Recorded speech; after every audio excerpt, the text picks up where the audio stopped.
La Radio Ciudadana dedica los días martes. Los días martes es un momento que hemos destinado, que hemos preparado además porque nos acercamos con especialistas para hablar de los jóvenes. ¿Qué está pasando en general con los jóvenes? ¿Qué está pasando con esta revolución de, pues, oigan, nuevas costumbres, nuevos lenguajes, nuevas formas de comunicarse que a veces, en la medida en la que lo vamos conociendo, nos parecen pues tan ajenas, ¿no? O tan difíciles a veces de entender. Y para eso, pues, hay que hablarlo y tratarlo de entender en la medida de nuestras posibilidades, las posibilidades de cada quien. Y por eso le agradezco mucho esta mañana que esté con nosotros en la Radio Ciudadana a la licenciada Erika Zobeida Juárez Portillo. Ella es jueza del Tribunal Unitario de Justicia Penal para Adolescentes en Morelos. Es licenciada en Derecho, con especialidad además en Juicios y Litigación Oral en el Centro de Estudios Morelenses. Está en proceso de doctorado, o sea, sigue usted estudiando, no para de estudiar. Así es, continuamos capacitando. Como los médicos, ustedes, los abogados, ¿eh? Bueno, y pues desde el año 2008 se desempeña como jueza especializada en el Tribunal Unitario de Justicia Penal para Adolescentes en Morelos. Y el tema, pues me parece importante, muy sensible, decía yo antes de iniciar la conversación. A lo mejor puede, pues aportar información de sensibilidad, pero es importante entrarle, ¿no? ¿Cómo le va? Buenos días, bienvenida. Muchas gracias por estar aquí. Muy buenos días, Roberto. Bueno, primero que nada, le mando un saludo cordial a nuestra magistrada presidente, la maestra Adriana Pineda, en donde agradece este espacio, donde ustedes se preocupan precisamente por nuestras infancias y adolescencias. Es un tema sensible, muy, muy sensible, en donde probablemente solamente lo toquemos en los meses de mayo por ser el Día de las Madres, ¿no? O en su caso un 4 de septiembre, que es el Día Mundial de la Salud Sexual. Sin embargo, es un día que el tema de embarazos en adolescentes o madres muy jóvenes, todos los días lo vemos. De acuerdo a la INEGI, cada día hay 20 niños menores de 15 años que se convierten en madre. Entonces, es un tema importante ¿Diariamente? Diariamente. ¿En México? En México. Ah, caray. 20. ¿Menores de 15 años? Menores de 15 años. ¿Qué dato tan duro? Así es. Y, bueno, tenemos que en abril, ¿no? Tocando un poquito más el Día de las Madres, quienes deberían de estar festejando el Día del Niño, el 30 de abril, pues lo festejan ahora un 10 de mayo, ¿no? Entonces, ¿qué doble vulnerabilidad y responsabilidad tienen? Me gusta así de repente tocar estadísticas porque son fuertes y son duras, y en ocasiones no volteamos a ver ese tipo de números sensibles. Por ejemplo, la OMS establece que si bien es cierto, es una situación biológica normal el ser madre, sin embargo, hay etapas para ser madres. Claro. Las niñas y adolescentes no están preparadas para tener en primer lugar, de manera psicológica, ¿no? Esta responsabilidad, y de manera biológica tampoco. Son muy susceptibles a enfermedades fuertes como la preeclampsia, endometritis, etcétera, infecciones, pero no nada más a las madres adolescentes, sino también los mismos bebés, ¿no? Claro. Que también nacen con bajo peso, entre otras circunstancias. Entonces, como bien lo mencionas, Roberto, es un tema muy, muy sensible a tocar. Si lo ponemos en una, digamos, en una línea de tiempo histórica, sin entrar en la precisión de los datos, digamos, en los últimos 10 o 15 años, este tema del embarazo en adolescentes, en niñas, creo que es la palabra correcta, niñas de 15 años en México, ¿ha venido en aumento o ha venido disminuyendo o se ha venido controlando? ¿Qué es lo que está pasando? Bueno, sí se ha disminuido en estos últimos 10 años, creo que un 14% aproximadamente, pero eso no basta, ¿no? Claro. Porque no debería Ni una debería. Así es, así es.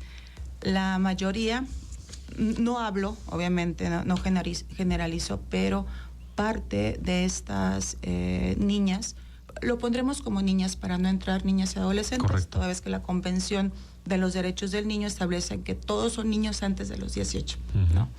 Entonces, estas niñas, muchas de las veces, sí están relacionadas con un tipo de delitos, pero no porque los cometan, sino porque son víctimas de esos. Por ejemplo, violencia sexual, por ejemplo, violencia de género, matrimonio infantil o uniones tempranas. Hace unos momentos se viralizó, no sé si tuviste contacto con esta información, el 4 de mayo, si mal no recuerdo, en Guerrero, sí, cómo se aplaudía una boda entre niños. Así ¿no? es, de 15 años. Y lo hicieron en grande, y se están, o sea, con independencia que en el 2022, específicamente en Guerrero, porque esto fue una noticia de manera nacional, se restringió, se impidió, se legalizó un tema de no matrimonios de menores de edad, ¿no? Sin embargo, se continúa con estas malas prácticas que tienden precisamente a violentar a los adolescentes, porque bueno, sí está implicando a una adolescente mujer, pero también es un joven que va a tener también una paternidad que no va de acuerdo a su edad, que se violentan incluso muchos derechos a vivir en familia, un sano desarrollo, etcétera, etcétera. Pero aquí hay dos elementos que valdría la pena distinguir. Por un lado, están estas cosas estas prácticas, digamos, no cosas, estas prácticas culturales presentes todavía en algunas comunidades de nuestro país, lamentablemente, sobre todo de alta marginación, la montaña de Guerrero, las zonas Chiapas de Guerrero, también. Chiapas, Coahuila Oaxaca, también, sí, son lugares en los que esto pues forma parte incluso de acuerdos entre familias, de cosas más, digo yo, más grotescas, nos parecen grotescas, para ellos es absolutamente normal. El dote, ¿no? El dote, sí. Por ejemplo, la equivalencia ante la condición de pobreza, la decisión de que, o la idea de que una mujer representa una carga en la familia. Cuando nace una niña, para la familia representa una carga porque hay que alimentarla. Así es. Y no va al campo a trabajar. Efectivamente. ¿No? Y entonces, hay todavía esas expresiones en las que, bueno, pues vale mi hija o vale la niña de la casa, vale 3 vacas y 2 marranitos que le van a dar de comer a la familia y las intercambian por eso. O sea, esto no es una película. Esto es real. No, es la vida. Lamentablemente, en algunas comunidades pasa todavía, que me parece un poco lo que podríamos estar viendo en este caso que se viralizó en Guerrero. Así es. Y está por otro lado esto que no forma parte necesariamente de un tema cultural en las comunidades, pero que sí está formando, y ya lo tenemos en la parte de nuestra cultura diaria, ¿no? De los encuentros sexuales entre jóvenes, entre niños, porque es la palabra, y no sé, y seguramente sí existe los encuentros sexuales de adultos con niñas. Así es. O sea, son 3 escenarios de los que podemos identificar ahora por lo pronto. Quizá un cuarto sería de una agresión, ¿no? De una agresión. Pero vamos, ya cuando se empieza a desdoblar el fenómeno y el problema, nos damos cuenta de la gravedad que hay en el fondo ante lo que significa, pues, que una mujer sea sujeta de este tipo de cosas o de prácticas, ¿no? O culturales o simplemente de actividad normal, si lo podemos decir normal, entre niños y jóvenes, ¿no? Sí, claro. Y vamos en otro aspecto también, ¿no? Como también la pobreza, ¿no? O situaciones marginales también influye, ¿no? No quiere decir que o generalizar que todas las chicas que están en situación de pobreza o de abandono de educación tienden a embarazarse, pero sí es una situación que puede impactar, ¿no? El no tener educación, por ejemplo, te pone en una situación de riesgo en trabajos, por ejemplo, por ser mujer, por ser pobre, por ser menor de edad, en una circunstancia de riesgo. Claro. Y estas circunstancias de riesgo obviamente va a haber un tema de poder en donde el empleador puede incluso abusar, o hace un momento comentaste que cómo los adultos hacia las menores de edad o las niñas pueden tener este tipo de relaciones, ¿no? Recordemos que también está penado. Es un delito. Es un delito. El estupro, si mal no recuerdo, 159 por ahí del código, en donde puedes, por la cuestión de vulnerabilidad, de la edad sobre todo, pues puedes ponerle palabras bonitas en el oído a la niña y puede caer, ¿no?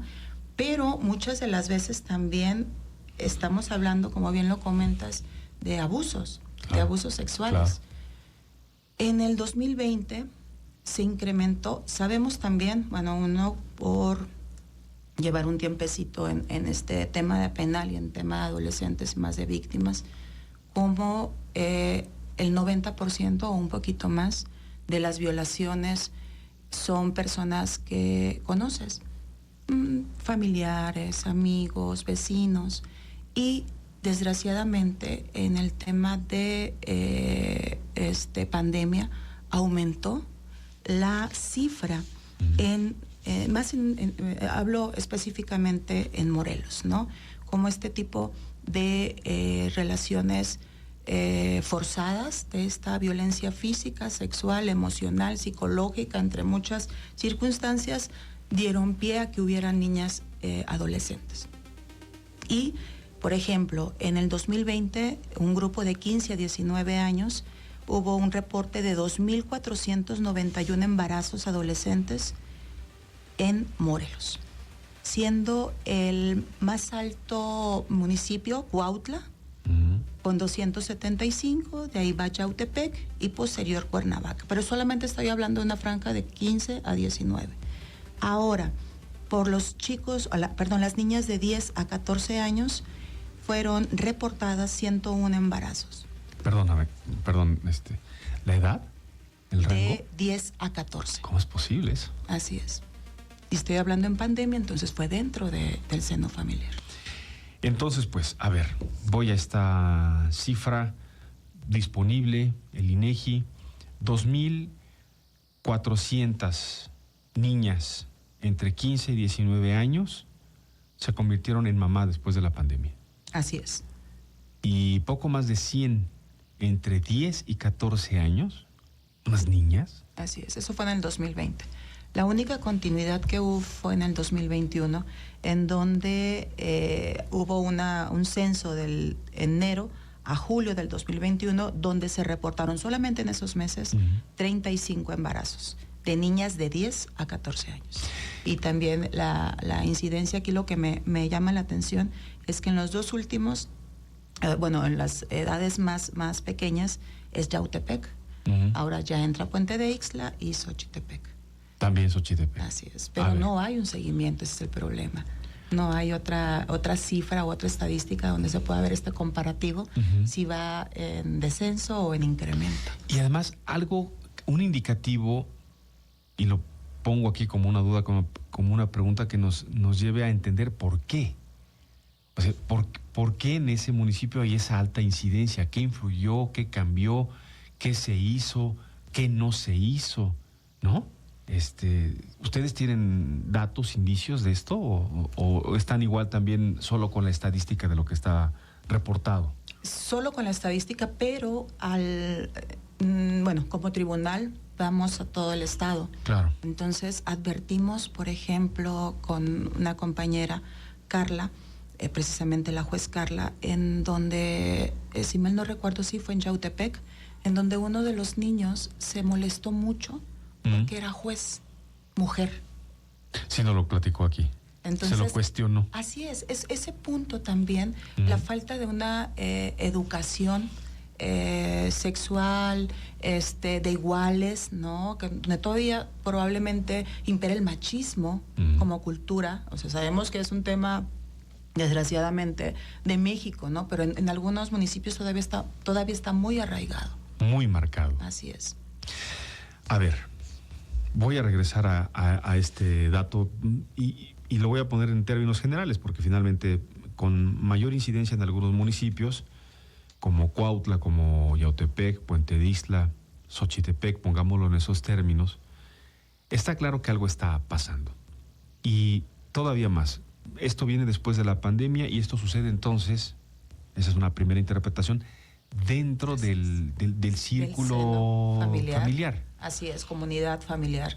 Recordemos, bueno, que los chicos estaban en línea, ¿no? Que no había centros recreativos en ese momento, entonces era más un tema de casa, de comunidad, y estos índices o estas estadísticas se dieron en esa temporalidad. Se quiere decir, como lo comenté hace unos momentos, que incluso la mayoría de los delitos de agresiones sexuales son de gente cercana, familia, vecinos, amigos. Ese es un primer indicador. Así es. Por tanto, ante el primer indicador, me parece la primera alerta que hay que tener como padres, ¿no? De una niña que está ya en, pues, finalmente su etapa normal, natural, ¿no? Biológica, de despertar sexual, pero también de la necesidad de acompañamiento y de seguimiento de con quién está. Este dato de que el alto porcentaje de las agresiones o de los abusos sexuales en contra de niños viene normalmente del seno íntimo, es decir, de la parte de lo que debiera ser lo más confiable en la familia, ¿no? Efectivamente. Un primo, un hermano, un tío, en los casos más dramáticos, el propio padre, ¿no? Así es. Y son los casos que llegan. ¿Cuántos casos se encuentran como un secreto a voces dentro de la familia? ¿Por qué? Porque se normaliza, porque es parte de su cultura, porque no hables o no voy a hablar porque no me van a creer que es el abuelo, que es el tío. Entonces también por miedo las mujeres adolescentes o las niñas adolescentes no lo hablan.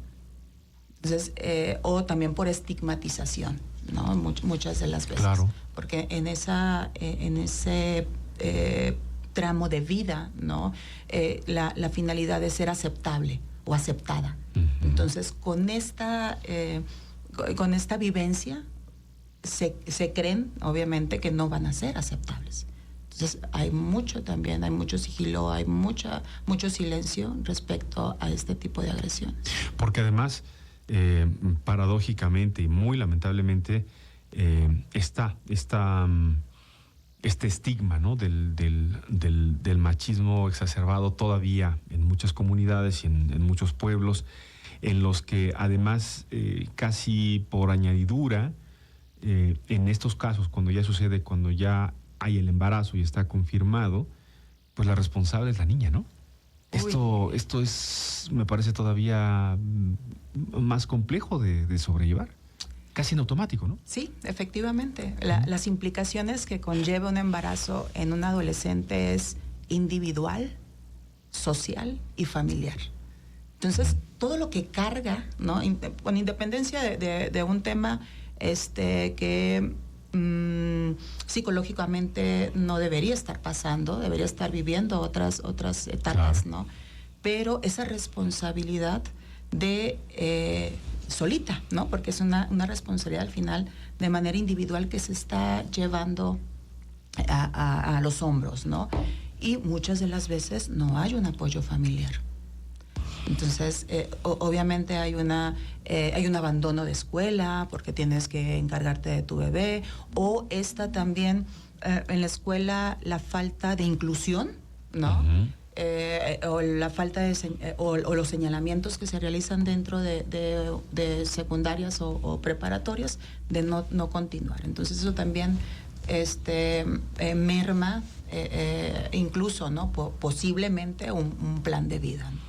Estoy conversando esta mañana sobre embarazo en adolescentes con la jueza Erika Sobeida Juárez Portillo. Ayúdenos a entender algo.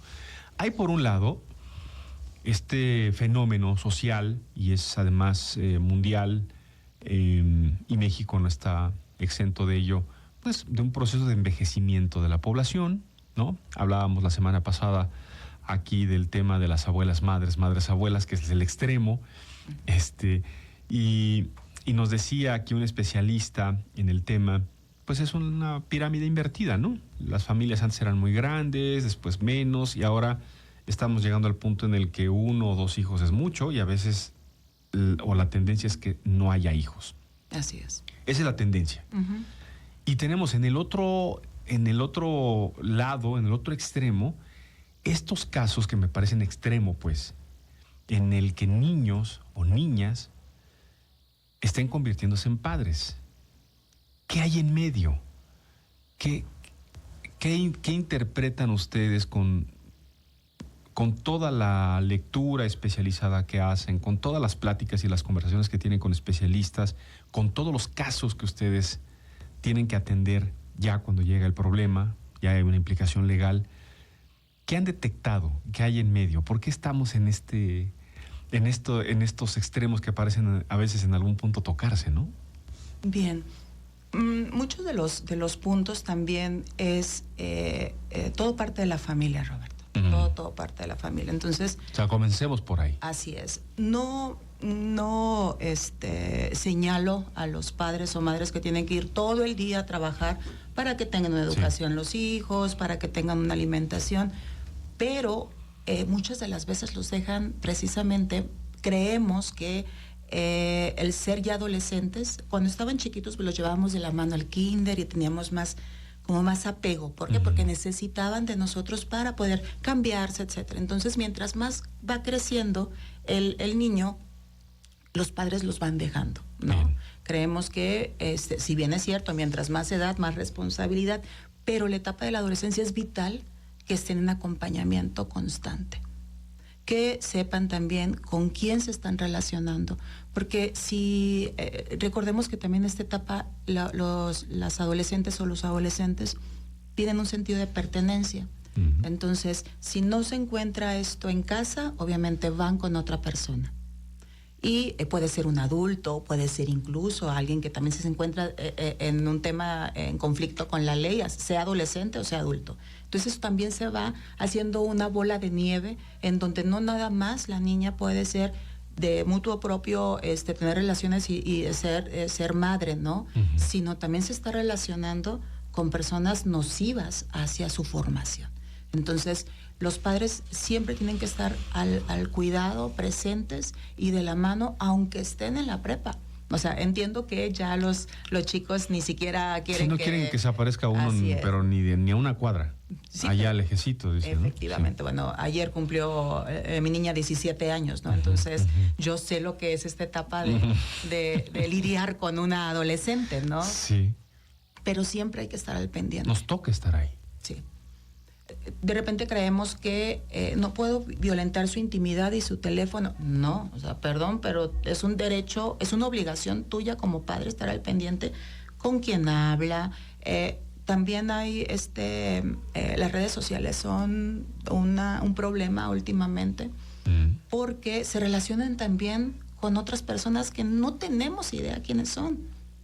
Y a veces ellos podrían no tener tampoco idea con quién se están relacionando, ¿cierto? Sí, claro. Muchas veces, sí, ¿no? La mayoría de las veces. En juegos, en redes sociales, en el Insta, que son como lo más frecuente para los adolescentes. El TikTok, el Instagram, sí.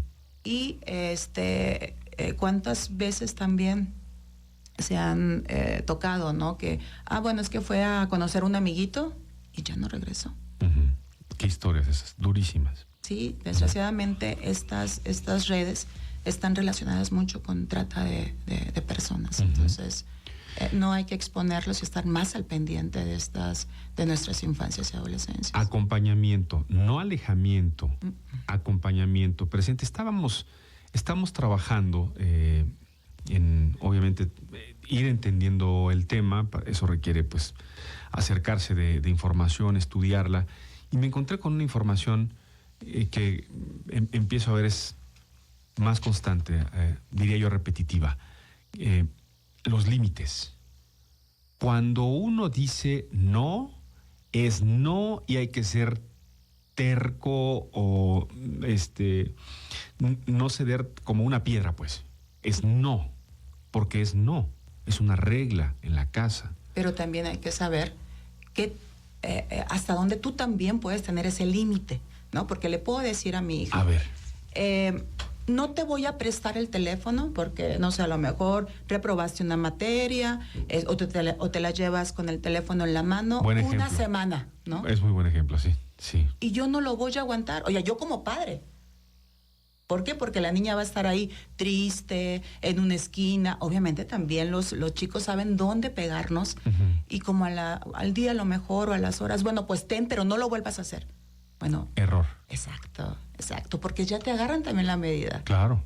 Entonces sí hay que poner límites, pero también unos límites que nosotros como padres sepamos realizarlos, ¿no? O sea, un límite de hasta las 10 de la noche hay teléfono. Ya no hay wifi, o en casa, en las comidas, hay estas conversaciones, este acompañamiento, de cómo te fue, ¿no? Porque se limitan los adolescentes, bien, y hasta ahí, y no lo sacas de ahí. Entonces, el estar con esta convivencia diaria, con límites precisamente, es también forjar y tener un plan de vida, ¿no? Hacia estos nuestros niños y adolescentes. Claro, esto es pues ir encontrando justamente en estas conversaciones por lo menos una cosa. Un indicio. ¿No? Algo que diga, a ver, si esto no está funcionando con mi hijo, con mi hija, si las cosas van empeorando, si todo se está convirtiendo en una discusión y en un alejamiento peligroso, porque en lugar de encontrarnos, pues todos son desencuentros. Es que no hay comunicación. Ese es el tema. Y si nos regresamos un poquito a un tema de embarazo, si no hay comunicación del cómo te fue, o sea, menos me voy a sentar a hablar de sexualidad. Claro. ¿No? Porque todavía, desgraciadamente, es un tabú. Y podemos ser más abiertos, ¿no? En un tema urbano, pero en áreas rurales, eso todavía es un pecado, hablar los padres hacia los hijos de relaciones sexuales. Bueno, hay historias todavía, creo hay historias muy marcadas todavía en las que las niñas, cuando entran en su proceso de menstruación, la mamá no les habla del tema. Así es. Porque es un poco apréndelo ahí como puedas y a ver quién te da la información. Esto es Pero esto es generacional, o sea, ¿por qué? Porque a mí como madre tampoco me explicaron, entonces ¿cómo explico? Claro. Pues creo que tenemos que cortar esa generación viciada que llevamos y darles otra visión a nuestros hijos, ¿no? Y sobre todo evitar estos embarazos teniendo esta comunicación, este acercamiento, el con quién se está llevando. Entiendo también que es la edad, diría mi abuela, de la punzada, ¿no? Y que me gusta un niño, voy a salir, sí, pero el acompañamiento, o sea... ¿Quién es? Sí, claro. ¿No? ¿Dónde vive? ¿A qué se dedica? ¿Qué hace? ¿Estudia? ¿Qué hace? ¿No? Vas a las plazas, ok, no te preocupes, yo me quedo tomando un cafecito y tú mientras dando ahí el rol con el chico, pero siempre estar al pendiente, ¿no? Creo que eso, de repente, como te comentaba, creemos que ya crecieron. Sí. Y lo soltamos. Y la sociedad va cambiando, finalmente se va transformando y podrá alguien decir, no, es que la época de las chaperonas, ¿no? ¿Sí se acuerda de los chaperones? Sí, claro. Que para los que no, el término... ¿Sí sabes qué quiere decir chaperón, Alan? ¿Sí? Sí tienes... Es que Alan es muy chavo. Cuando te mandaban a alguien a cuidarte. Exactamente. Te mandaban al hermanito, bueno, a la hermana mayor o al hermano mayor a cuidarte, ¿no? Para poder salir. Ese era el famoso chaperón. Y pudiera parecer que es algo anticuado, pero hoy ante la realidad no está tan mal la práctica, sino de estar atrás, como antes era, sí por lo menos cerca.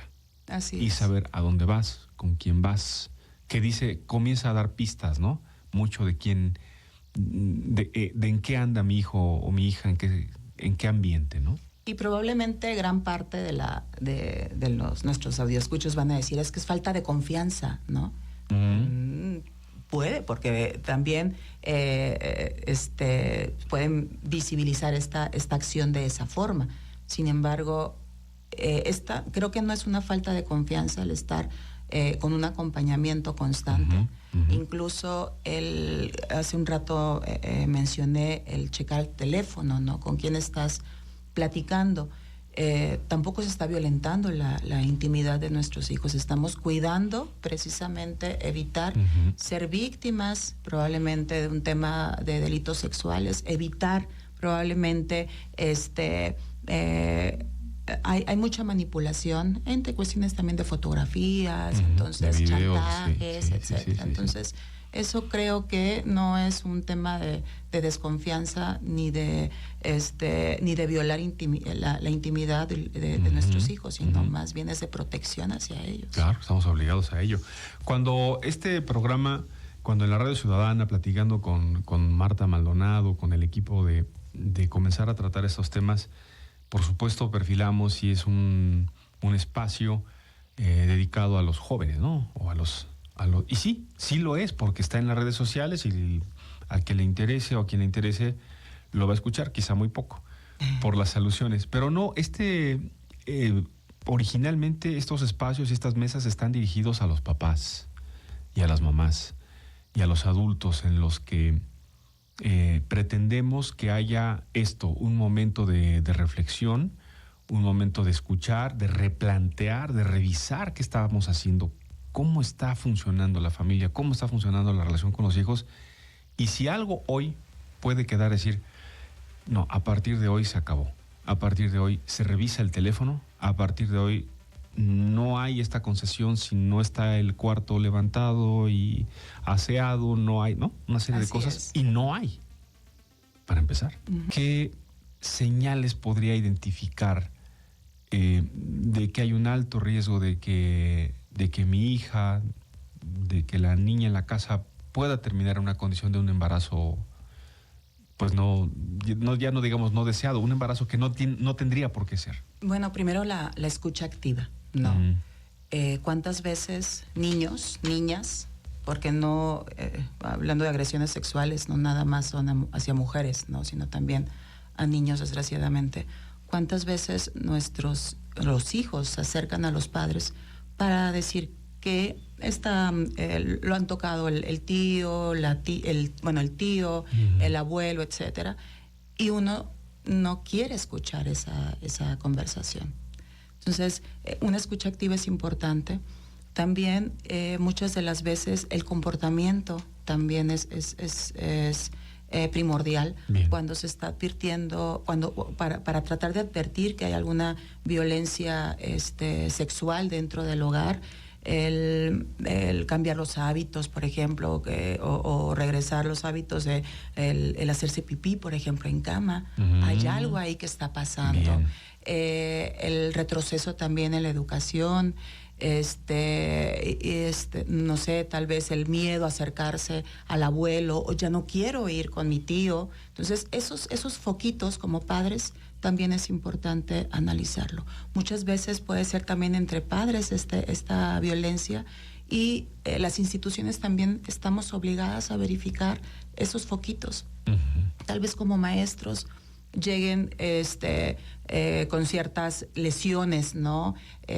Inexplicables, ¿no? Esa constancia, o ya no quiero irme a mi casa. Entonces, algo también está pasando en ese domicilio. Entonces, también es importante y estamos obligados aparte, claro, como comunidad, como sociedad, el proteger a estos niños, ¿no? Entonces, tener también como institución, una escucha activa para canalizarlos a las instituciones correspondientes. Pues hay un montón de cosas que tenemos que observar, sí, muchas cosas que tenemos que observar, y finalmente me parece, en resumen, el centro es, pues, mucho de esto comienza en la familia, o todo comienza en la familia, y desde el punto de vista de la labor como padres, el acompañamiento. Esta idea, sigo reforzando este concepto que sus colegas nos han compartido aquí en el TUBJA.